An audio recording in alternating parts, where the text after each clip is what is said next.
இந்த மாதிரி பெரிய தேங்காய் எடுத்து அதை உடச்சி அதில் தண்ணியை குடிச்சிட்டா, தேங்காய் தண்ணியை குடிச்சிட்டா வெயிட் வந்து ஈஸியாக குறைஞ்சிரும் அப்படின்னு சோஷியல் மீடியாவில் ஒரு போஸ்ட் பார்த்தேன். அது உண்மையான எனக்கு தெரியல. இருந்தாலும் நான் வந்து உங்களுக்கு ஒரு கேள்வி கேட்க போகிறேன். ஒல்லியாக இருக்கக்கூடியவங்க ஏன் வந்து சுகர் மாத்திரை சாப்பிட்றாங்க? ஒல்லியாக இருந்த பிறகு கூட ஏன் ப்ரெஷருக்கு மாத்திரை சாப்பிட்றாங்க? ஒல்லியாக இருந்த பிறகு கூட ஏன் கெட்ட கொலஸ்ட்ராலுக்கு மாத்திரை சாப்பிட்றாங்க? ஒல்லியாக இருந்த பிறகு கூட ஏன் ஃபேட்டி லிவருக்கு மாத்திரை சாப்பிட்றாங்க? ஒல்லியாக இருந்து சுத்த சைவமாக இருந்த பிறகு கூட ஏன் கெட்ட கொலஸ்ட்ராலுக்கு மாத்திரை சாப்பிட்றாங்க? இதுக்கு பதில் தெரியுமா? இது பதில் தெரிஞ்சா வாழ்க்கை ஃபுல்லாக மாத்திரை இல்லாமல் இருக்கலாம். இதுதான் உண்மை. இதுக்கு பதில் வேற ஒன்றும் இல்லை, இன்சுலின் ரெசிஸ்டன்ஸ். நான் அடிக்கடி சொல்லியிருப்பேன். இந்த இன்சுலின் ரெசிஸ்டன்ஸை சரி பண்ணணும்னா மிக முக்கியமானது ஒரு வழி தான் பேலன்ஸ் டயட். நம்ம வீட்டில் சாப்பிட்ற உணவில் உள்ள விகிதம், நல்ல கொழுப்பு சத்து, விட்டமின் சத்து, இனிப்பு சத்து, தாது பொருட்கள் சத்து, புரதம் சத்து. இந்த பேலன்ஸ்டு டயட் தான் இந்த இன்சுலின் ரெசிஸ்டன்ஸை சரி பண்ணக்கூடிய முக்கியமான வழி.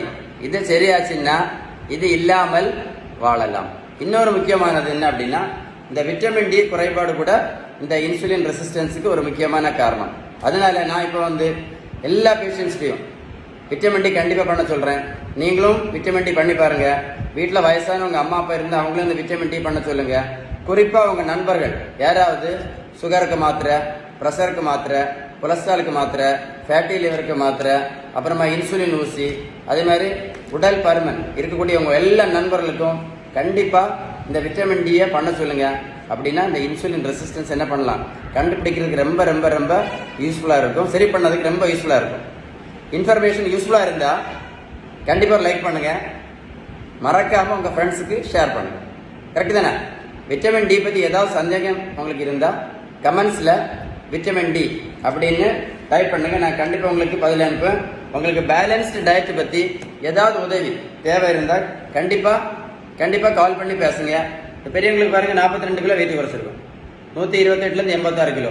நான் ப்ரோட்டீன் பவுடரும் கொடுக்கல, மாத்திரையும் கொடுக்கல, ஜூஸும் கொடுக்கல, ஊசியும் போடல. இந்த பெரியவங்களை போய் ரோட்டில் போய் ஓடுங்கன்னு சொல்லல, ஓடவும் சொல்ல முடியாது. 128 கிலோ, 62 வயசு, ரோட்டில் போய் ஓட சொல்ல முடியுமா? நான் செய்தது பேலன்ஸ்டு டயட், விகிதம் சரியான வீட்டு உணவு முறை. வெயிட் டக்குன்னு குறைஞ்சு. எதை மறந்தாலும் விட்டமின் டி பற்றி மறந்துடாதீங்க. விட்டமின் டி ரொம்ப ரொம்ப ரொம்ப முக்கியமானது.